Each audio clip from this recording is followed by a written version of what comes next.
போதைக்கனமே அத்தியாயம் 10 தாத்தாவிடம் சொன்னதாலோ என்னவோ அடுத்த நாளிலிருந்து வேலையை துவங்கியிருந்தான். சாய், நான் சொன்ன ஸ்கிரிப்ட் ஓகே தானே? இது கிளிக் ஆகும் இல்லையா? கதை சூப்பரா இருக்குது. இது வேறு மாதிரியான கதை. நிச்சயமா நீங்க இது செய்யும்போது மக்கள் மத்தியில நிறைய எதிர்பார்ப்பு இருக்கும். வெற்றியடைய வாய்ப்பு இருக்கு.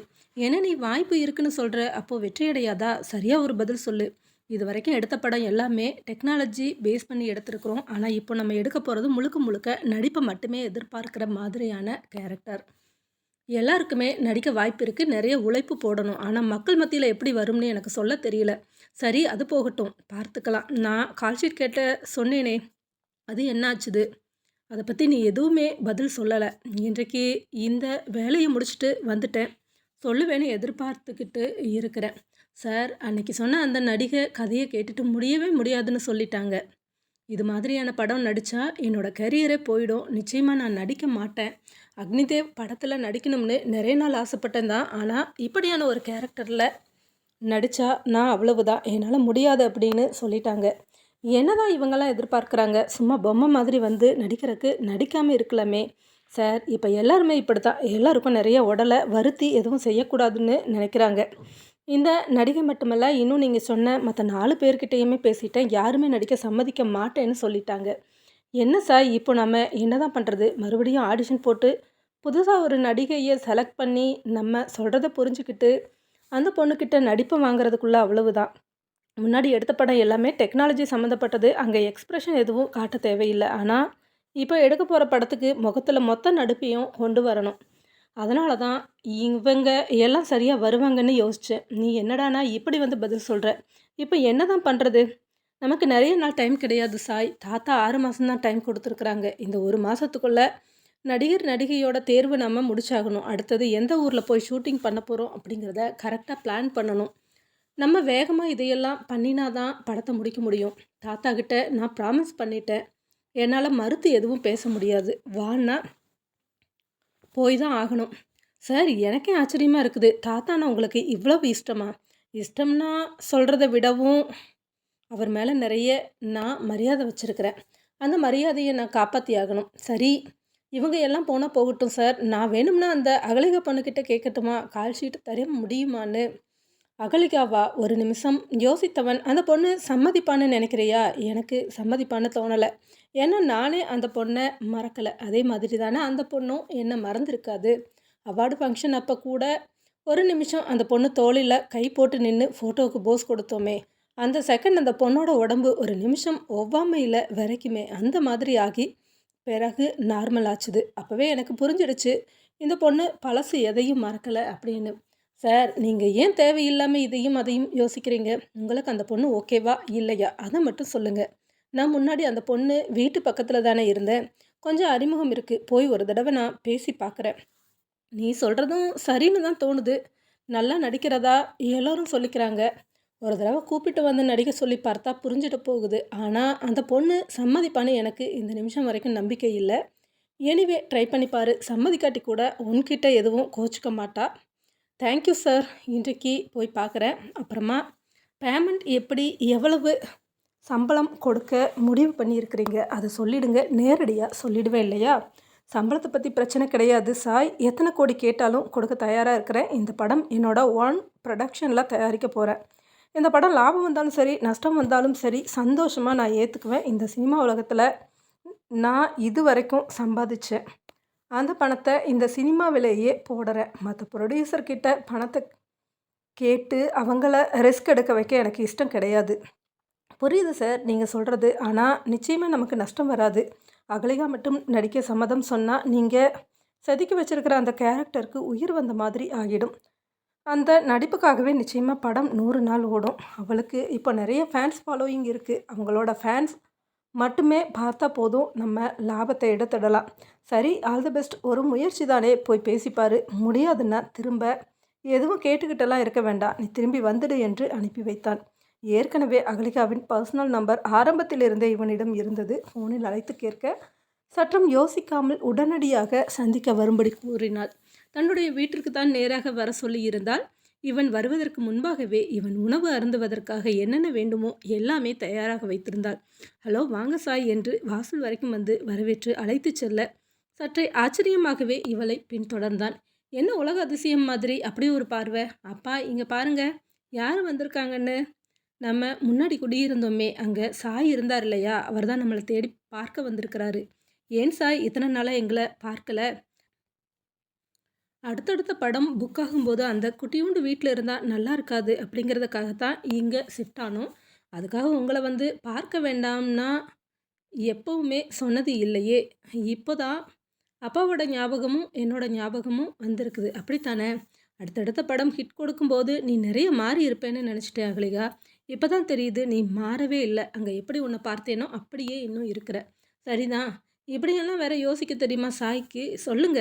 சாரி, இனிமே அப்படி நினைக்கல. போதுமா? போதாது சாய், நேரா இப்ப வந்து எங்க கூட சாப்பிடுவீங்களாம். நீங்க வரேன்னு சொன்ன உடனேயே சாப்பிட்றதுக்கு ஏற்பாடு பண்ணி வச்சுட்டேன். வந்து உட்காந்து சாப்பிட்டுட்டே பேசலாம். அப்பா நீங்களும் வாங்கப்பா. வணக்கம் அங்குல். இப்போ எப்படி போய்க்கிட்டு இருக்குது லைஃப்? பரபரப்பா இருக்கிறீங்க போல இருக்கு.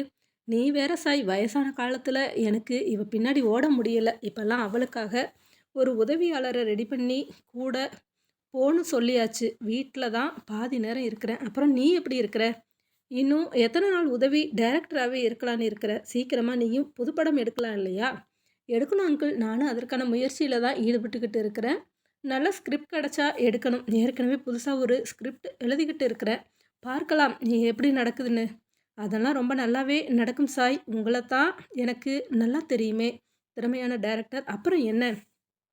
நான் இப்ப வந்தது கூட நடிப்பு சம்மந்தமான ஒரு விஷயம் சொல்றதுக்காக தான் வந்திருக்கிறேன். எங்க டைரக்டர் புதுசா ஒரு படம் எடுக்க முடிவு பண்ணியிருக்கிறாரு. முழுக்க முழுக்க நடிப்புக்கான ஸ்கோப் இருக்கிற படம். அதுக்கு உன்னால ஹீரோயினா நடிச்சு குடுக்க முடியுமா? அத கேட்கறதுக்காக தான் நான் வந்தேன். நானா? என்ன இப்படி கேட்குற அகலிகா? நீயே தான். எங்க சார்கிட்ட உன்ன பத்தி சொல்லியிருக்கிறேன். அவர் தான் சொல்லி அனுப்பினார். நீ நடிக்க ஒத்துக்கிட்டா ஓகே புக் பண்ணிடு அப்படின்னு. கதைய நான் சொல்றேன். கேட்டுட்டு நீ பதில் சொன்னா போதும். உன்ன நான் கட்டாயப்படுத்த மாட்டேன். ஆல்ரெடி 4 நடிகை கிட்ட இந்த ஸ்கிரிப்ட் சொல்லிட்டேன். எல்லாருமே ரொம்ப பயந்துட்டாங்க. எதிர்காலமே போயிடும். அப்புறம் எங்களால நடிக்கவே முடியாது. அதனால இது போல கேரக்டர் எனக்கு தேவையில்ல. அது மாதிரியான கமெண்ட் வைக்கிறாங்க. ஆச்சரியம் தான் போங்க. நடிக்க ஸ்கோப் இருக்கிற படம்னா உங்க டைரக்டர் எடுக்க ஆரம்பிச்சிட்டாரா? சரி, இப்ப சொல்லுங்க. நான் கேட்டுக்கிறேன். 10 நிமிடம் சொன்னபோதே கதைக்குள் முழுக்க முழுக்க ஒன்றி இருந்தால் சாய் சொன்னது உண்மைதான். முழுக்க முழுக்க நடிப்பிற்கு நிறைய வாய்ப்பு இருந்தது. கோல்டன் ஆப்பர்ச்சுனிட்டி என்பார்களே, அதுபோல ஒன்று இது. எல்லோருக்கும் எப்போதும் அமைந்து விடாது. கேட்டு முடிக்கவும் யோசிக்காமல் பதில் கூறினாள். உண்மையிலே எனக்கு இந்த கேரக்டர் ரொம்ப ரொம்ப பிடிச்சிருக்குது. இதே மாதிரி மட்டும் நீங்க படத்துல கொண்டு வந்தா நிச்சயமா இது வேற லெவலுக்கு இருக்கும். நிச்சயமா அவார்டு கூட கிடைக்கும். இந்த படத்த தயாரிக்க உங்களுக்கு மட்டுமல்ல, நடிகர், நடிகையர் எல்லோருக்குமே. அதையே தான் நானும் சொன்னேன். நடிக்கிறதுக்கு எல்லாம் பயந்துக்கிறாங்க. கடைசியா நான் உன்னோட பேர சூஸ் பண்ணினேன். எனக்கு எந்த பயமும் கிடையாது. நான் இந்த படத்துக்கு நடிக்க சம்மதிக்கிறேன். உங்க டைரக்டர் கிட்ட சொல்லிடுங்க. அகலிகா, அடுத்ததா முக்கியமான கேள்வி இருக்குது. எவ்வளவு பணம் தரணும்? நீங்க இப்ப வெளிய எவ்வளவு வாங்கிக்கிட்டு இருக்கிற? அத சொல்லு. சார் கிட்ட பேசணும் இல்லையா? சம்பள விஷயத்த உன்கிட்ட பேசணுமா? இல்ல உன்னோட அப்பா கிட்டயா? உங்க டைரக்டர் எப்படி? எவ்வளவு சம்பளம் தருவாரு? அத சொல்லுங்க. எனக்கு கட்டுப்படியாகுமா? இல்லையான்னு நான் சொல்றேன். சார் 5,00,00,000 வரைக்கும் ஓகே பண்றதா சொல்லியிருக்கிறாரு. அந்த பேமெண்ட் ஓகேன்னா நான் சார் கிட்ட பேசுறேன். நான் தற்சமயம் எவ்வளவு பேமெண்ட் வாங்குறேன்னு உங்களுக்கு தெரியுமா சாய்? எனக்கு தெரியாது அகலிகா. சார் சொன்னது இந்த பேமெண்ட். ஒருவேளை இத விடவும் ஜாஸ்தியா வாங்குவேன்னாலும் சொல்லு. சார் கிட்ட பேசி சொல்லிடுறேன். நான் தற்சமயம் ரூ. 80,00,000 வரைக்கும் வாங்குறேன். இதுவரைக்கும் வாங்கின ஹையஸ்ட் பேமெண்ட் இதுதான். 5,00,00,000ன்னா எனக்கு ஷாக் ஆகுதுல்ல. அவ்வளவு பணம் எல்லாம் எனக்கு தேவையில்ல சாய். இல்ல அகலிகா, நான் என்ன சொல்ல வரேன்னா, சார் கொஞ்சம் பயப்படுறாங்க. புக் பண்ண போன ஒவ்வொரு நடிகைகளுமே இந்த படத்துல நடிச்சா, எங்க கேரியர் போயிடும்னு சொல்லும்போது, கொஞ்சம் சாரும் பயப்படுறாரு. அதனால தான் இந்த பேமெண்ட். நான் என்னோட முடிவ சொல்றேன். அதுக்கு முன்னாடி உங்க டைரக்டர் சார் கிட்ட நான் பேச முடியுமா? இதோ ஒரு நிமிஷம் அகலிகா, நான் ஃபோன் பண்ணி தரேன். நீ பேசு. அடுத்த நொடியே அக்னிதேவிற்கு ஃபோனில் அழைத்து அகலிகா பேச வேண்டும் என கூறியதை சொல்லவும், சரி கொடு, என்னன்னு கேட்கிறேன் என்று பதில் கூறினாள். இந்த நிமிடம் வரையிலுமே அக்னிக்கு தன்னுடைய படத்தில் நடிக்க சம்மதிப்பாள் என்ற நம்பிக்கை துளிக்கூட கிடையாது. நிச்சயமாக முகத்தில் அடித்தது போல ஏதோ ஒன்றை கூறப்போகிறாள். என்னுடைய எதிர்காலத்தை சுத்தமாக முடித்து கட்ட இதுபோல ஒரு படத்தை எடுப்பதாக கூறி தூது அனுப்பியிருக்கிறாயா? இதுபோல ஏதோ ஒன்று கேட்கப் போகிறாள் என்று நினைத்தான். "ஹலோ சொல்லு" குரல் கொடுக்க, "எனக்கு இந்த படத்துல நடிக்க முழுக்க முழுக்க சம்மதம். அப்புறமா இந்த கேரக்டர் எனக்கு ரொம்ப பிடிச்சிருக்குது. அதனால இந்த படத்துல நடிக்க நீங்க பணம் எதுவும் தர வேண்டாம்." "வாட்? என்ன சொன்ன? சொல்றத தெளிவா சொல்லு. எனக்கு புரியல." "நீங்க சரியா தான் கேட்குறீங்க. எனக்கு இந்த படத்துல நடிக்க எந்த பணமும் தேவையில்ல. நான் தற்சமயம் முடிச்சு கொடுக்க வேண்டிய வேலை நெறைய இருக்குது. இந்த மாசம் முழுவதுமே நான் கொஞ்சம் பிஸி தான். அடுத்த மாசம் 15 நாள் வரைக்கும் கூட வேலை இருக்கும். அதனால அதற்கு பிறகு ஷூட்டிங் நீங்க கூப்பிடுற நேரம் நான் வரேன். இது சொல்றதுக்காக தான் நான் உங்ககிட்ட பேசணும்னு சொன்னேன். இனி எல்லாத்தையும் நான் சாய்கிட்ட பேசிக்கிறேன்" என்று சொன்னபடி சாயிடம் ஃபோனை நீட்டினாள். "Hello sir." "என்னடா இந்த பொண்ணு இப்படி பேசுறா? பணமே வேண்டான்னு சொல்றா. உண்மையாகத்தான் சொல்றாளா? இல்ல சார் நான் உங்கள வந்து பார்க்கிறேன். இன்னும் 1/2 மணி நேரத்துல அங்க வந்துடுவேன். வந்த பிறகு முழு விவரத்தையும் சொல்றேன்." பேசியபடி ஃபோனை கட் செய்தான். "என்ன உங்க டைரக்டர் சார் என்ன சொல்றாரு? நான் சொன்னத அவரால நம்ப முடியலையோ?" "என்னாலயே நம்ப முடியல அகலிகா. எதுக்காக இந்த முடிவு? எனக்கு இத கேட்கும்போது ஆச்சரியமா இருக்குது. பணம் வேண்டாம்னு சொல்றது நல்ல பழக்கம் கிடையாது. இந்த சினிமா உலகத்த பத்தி உனக்கு நல்லாவே தெரியும். ஃப்ரீயா நடிச்சு கொடுக்குறேன்னு தெரிஞ்சதுன்னா, தினம் தினம் ஒவ்வொருத்தரா வந்து உனக்கு ஏதாவது ஒரு கோரிக்கைய வைப்பாங்க. நாங்க சிரமப்படுறவங்க, எங்களுக்கு உதவுங்க அப்படின்னு சொல்லி சின்ன ரோல் நடிச்சு கொடுங்க. அது இதுன்னு சொல்லி உன்ன வேலை வாங்கத்தான் ட்ரை பண்ணுவாங்க. அதனால இது போல முடிவு எடுக்காத. இத உனக்கு நெருங்கிய நண்பனா, உனக்கு ஒரு அட்வைஸரா சொல்றேன். எல்லாருக்கும் எல்லாம் இப்படி சொல்லிட மாட்டேன் சாய். உங்க டைரக்டர் சாருக்கு மட்டும் தான். உங்க டைரக்டர் சாருக்கு தீர்க்க வேண்டிய கடன் ஒண்ணு பாக்கி இருக்குது." "நீ சொல்றது புரியல அகலிகா. என்ன சொல்ற?" "1 வருஷம் ஆச்சுதுன்னா நடந்தது எதுவும் இல்லன்னு ஆகிடாது சாய். நான் சொன்னது தம்பிக்காக அவர் கொடுத்த பணம். எனக்கு இன்னமும் மைண்டுக்குள்ளேயே இருக்குது. அன்றைக்கு கொடுத்தது அவருடைய பெருந்தன்மை. ஆனா நான் திருப்பி தரணும் இல்லையா? அந்த நன்றி கடன இந்த படம் மூலமா திருப்பி கொடுக்க முடிவு செஞ்சுட்டேன். அந்த சம்பவத்த அப்பவே மறந்திருக்கணும் அகலிகா. நான் தான் சொன்னேனே, அவர் உதவி பண்ணுனது உனக்குன்னு கூட இன்றைக்கு வரைக்கும் தெரியாது. எப்பவும் நான் சொல்லவும் மாட்டேன். அதுக்கும் இதுக்கும் நீ முடிச்சு போட தேவையில்ல. முடிவு பண்ணிட்டேன் சாய். நீங்க ஹீரோயினா வேற யாரையும் தேட தேவையில்ல. சரியான 1 1/2 மாசம் கழிச்சு ஷூட்டிங் ஸ்பாட் எங்கன்னு மட்டும் மெசேஜ் பண்ணுங்க. நான் சரியா அந்த இடத்துக்கு வந்துடுவேன்." "ஓகே அகலிகா, நான் புறப்படுறேன். என்னோட பர்சனல் நம்பர் உங்ககிட்ட இருக்குது இல்லையா? ஏதாவது சொல்லணும்னா எப்ப வேணும்னாலும் சொல்லுங்க." சாய் புறப்பட உடனேயே தன் தந்தையை பார்த்து விவரத்தைச் சொல்ல, "நீ செய்தது தான் கரெக்ட்டுமா. நீ என்ன செய்தாலும் அது சரியா தான் இருக்கும்" என்று ஒரே வார்த்தையில் முடித்துக் கொண்டார். அகலிகா சம்மதித்து விட்டாள் என்று தெரியவும், அடுத்த கட்ட வேலை பரபரப்பாக நடக்கத் துவங்கியது. துணை நடிகர், நடிகைகள், நடிகர் என அனைவரையுமே வேக வேகமாக புக் செய்து ஷூட்டிங்கை கூட தொடங்கியிருந்தான். கதாநாயகி அல்லாத பிற காட்சிகளை முதலில் எடுக்க முடிவு செய்தவன் வேலையை தொடங்கியிருக்க, அன்று பேசிவிட்டு வந்த பிறகு இன்று வரையிலுமே அகலிகா இவர்களை தொடர்பு கொள்ளவில்லை. வேறு ஒரு ஷூட்டிங்கிற்காக வெளிநாடு சென்றிருந்தால் அங்கே எடுக்கின்ற புகைப்படங்கள், வீடியோக்கள் என அவளுடைய இன்ஸ்டா பேஜில் தொடர்ந்து வந்து கொண்டிருந்தது.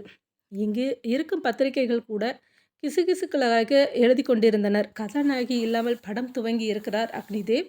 ஏற்கனவே அவர் நடிக்க ஒப்பந்தம் செய்த நடிகைகள் பலரும் நிராகரித்த நிலையில், அந்த கேரக்டருக்கு நடிக்கப் போகிறவர் யார் என்கின்ற இன்று வரையிலுமே ரகசியமாக வைத்திருக்கிறார். இப்படியாக ஒரு பக்கம் கிசுகிசுக்கள் வலம் வந்து கொண்டிருந்தது. தற்போது வளர்ந்து வரும் கதாநாயகியான அகலிகாவிடமும் இந்த கேரக்டருக்காக பேசி இருக்கிறார்கள் என்ற ஒரு ரகசிய தகவலும் எங்களுக்கு கிடைத்திருக்கிறது. இப்படியான செய்தி இருக்கே, அந்த செய்திக்கு கேட்ட பலரும் பலவிதமான கமெண்ட்களை அள்ளி தெளித்து கொண்டிருந்தனர். "அச்சோ பாவம் அந்த பொண்ணா போயும் போய் இந்த டைரக்டர் கிட்டயா நடிக்க சம்மதிக்கணும்." இன்னொரு கமெண்ட்டோ, "பணம் அது என்ன வேணும்னாலும் செய்யும். அவர் சிறந்த டைரக்டர். இது மாதிரியான கேவலமான உங்க மன வக்கிரகத்தை இங்கே வந்து கொட்டாதீங்க." இன்னொரு கமெண்ட் இப்படி பேசியிருந்தது. இப்படி பலவிதமான கருத்துக்கள் இணையத்தில் வலம் வந்து கொண்டிருந்தது. இதுபோல எந்த விமர்சனங்களையும் சம்மந்தப்பட்ட இருவருமே பார்த்திருக்கவில்லை. அவரவர் வேலையில் அவரவர் பிஸியாக இருந்தனர். அகலிகா சொன்ன 45 நாட்கள் இன்றோடு நிறைவடைகிறது. இந்த நிமிடம் வரையிலுமே அக்னிதேவிடமோ, சாயிடமோ தொடர்பு கொண்டிருக்கவில்லை. அக்னியும் கிட்டத்தட்ட முக்கால்வாசி படத்தை எடுத்து முடித்திருந்தான். இப்போது எடுக்காமல் இருப்பது எல்லாமே இவளுடைய பகுதி மட்டுமே. இவள் வந்தால் மட்டும்தான் இனி வேலை செய்ய முடியும் என்கின்ற நிலை வந்திருந்தது. முதல் முறையாக சாயிடம் அழைத்து, "அந்த பொண்ணு வருமா வராதா? நமக்கு டைம் இல்ல. எல்லாரோட போர்ஷனையும் முடிச்சாச்சு. இவளோடது மட்டும்தான் பாக்கி. இவளோட போர்ஷனையும் முடிச்சுட்டா பிறகு ஏதாவது சரியில்லைன்னா மறுபடியும் ஒரு முறை காட்சியை மாற்றி மாற்றி அமைக்கலாம். அந்த பொண்ணு எங்க இருக்கிறா? என்ன ஏதுன்னு ஏதாவது விசாரிச்சையா? நான் ஃபோன் பண்ணி பார்த்தேன். நாட் ரீச்சபிள்னு வருது. என்ன பிரச்சனைன்னு தெரியல. நான் என்னன்னு பார்க்குறேன். சாய் ஒரு நிமிஷம். இந்த பொண்ணு நம்மள ஏமாத்துறாளோ? முன்னாடி இருந்த பிரச்சனைய மனசுல வச்சுக்கிட்டு நம்மள பழிவாங்குறாளோ? அன்றைக்கு பேசினதோட சரி. மறுபடியும் இதுவரைக்கும் நம்மள கான்டாக்ட் பண்ணல. அட்வான்ஸ்ன்னு எந்த தொகையும் வாங்கல. எந்த அக்ரீமெண்ட் பேப்பர்லயும் சைன் போடல. சார் நிச்சயமா அகலிகா அது மாதிரி எதுவும் பண்ண மாட்டா. லேட் ஆகுதுன்னா ஏதாவது காரணம் இருக்கும். நிச்சயமா சரியான நேரத்துக்கு ஷூட்டிங்க்கு வந்துடுவாங்க. எனக்கு நம்பிக்கை இருக்குது. என்னவோ சொல்றப்போ, நாளைக்கு எல்லாருக்கும் லீவ் கொடுத்துடு. எதுக்கும் நீ இன்னொரு வேலை செய்து வை. வேற யாராவது கதாநாயகியா நடிக்க சம்மதிச்சா அவங்க கிட்ட பேசி வை. சாய் கூட குழப்பமான மனநிலையில் தான் இருந்தான். உண்மையிலேயே வருவாளா அல்லது ஏமாற்றி விடுவாளா என்கின்ற கவலை அவனுக்கும் இருந்தது. ஏனென்றால் இது திரையுலகம் ஆயிற்றே. எப்போது என்ன நடக்கும் என்று யாருக்குமே தெரியாது. இதற்கு எல்லாமே பதில் சொல்லக்கூடியவள் அகலிகா மட்டும்தான்.